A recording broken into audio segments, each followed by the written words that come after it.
The priest struck the gong.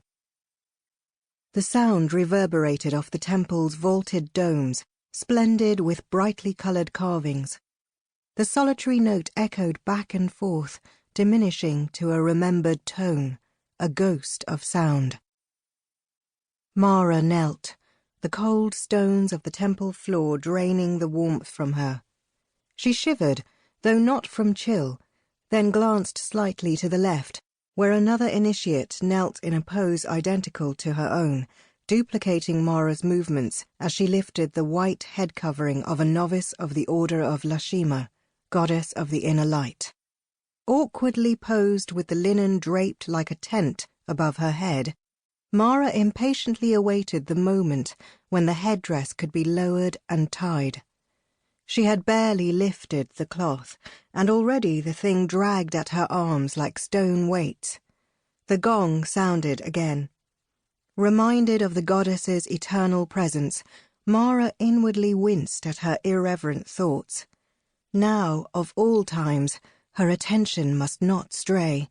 Silently she begged the goddess's forgiveness, pleading nerves, fatigue and excitement, combined with apprehension. Mara prayed to the lady to guide her to the inner peace she so fervently desired. The gong chimed again, the third ring of 22. 20 for the gods, 1 for the light of heaven, and 1 for the imperfect children who now waited to join in the service of the goddess of wisdom of the upper heaven. At 17 years of age, Mara prepared to renounce the temporal world, like the girl at her side, who, in another 19 chimings of the gong, would be counted her sister, though they had met only 2 weeks before. Mara considered her sister to be. Ura was a foul-tempered girl from a clanless but wealthy family in Lash province, while Mara was from an ancient and powerful family, the Akoma. Ura's admission to the temple was a public demonstration of family piety, ordered by her uncle, the self-styled family lord, who sought admission into any clan that would take his family. Mara had come close to defying her father to join the order.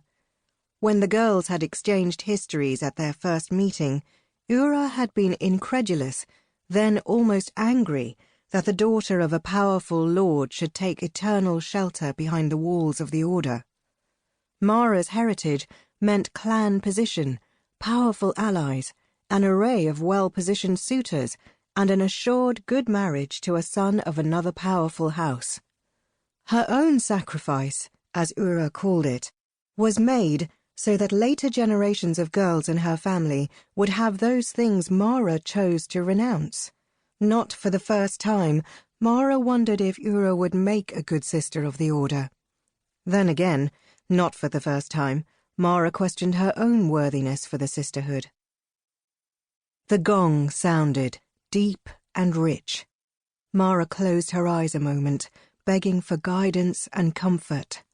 Why was she still plagued with doubts?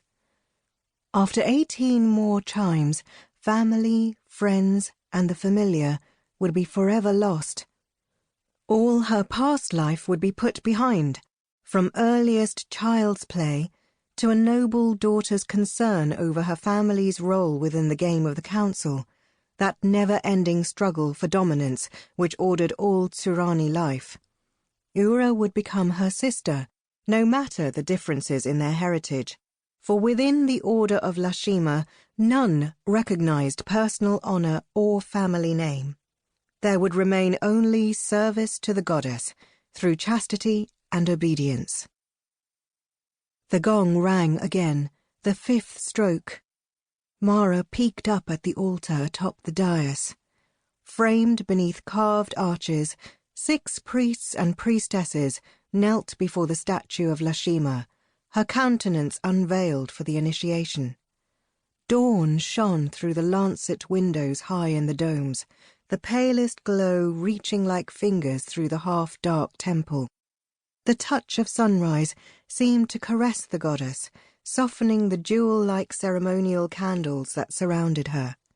How friendly the lady looked in morning's blush, Mara thought. The Lady of Wisdom gazed down with a half-smile on her chiselled lips, as if all under her care would be loved and protected, finding inner peace. Mara prayed this would be true. The only priest not upon his knees again rang the gong. Metal caught the sunlight, a splendid burst of gold against the dark curtain that shrouded the entrance to the inner temple. Then, as the dazzling brilliance faded, the gong rang again. 15 more times it would be struck. Mara bit her lip, certain the kind goddess would forgive a momentary lapse. Her thoughts were like flashing lights from broken crystals, dancing about here and there, never staying long in one place. "I'm not very good material for the sisterhood," Mara confessed, staring up at the statue. "Please have patience with me, Lady of the Inner Light." Again she glanced at her companion. Ura remained still and quiet, eyes closed. Mara determined to imitate her companion's behaviour outwardly, even if she couldn't find the appropriate calm within. The gong sounded once more. Mara sought that hidden centre of her being, her while, and strove to put her mind at rest. For a few minutes she found herself successful. Then the beat of the gong snatched her back to the present.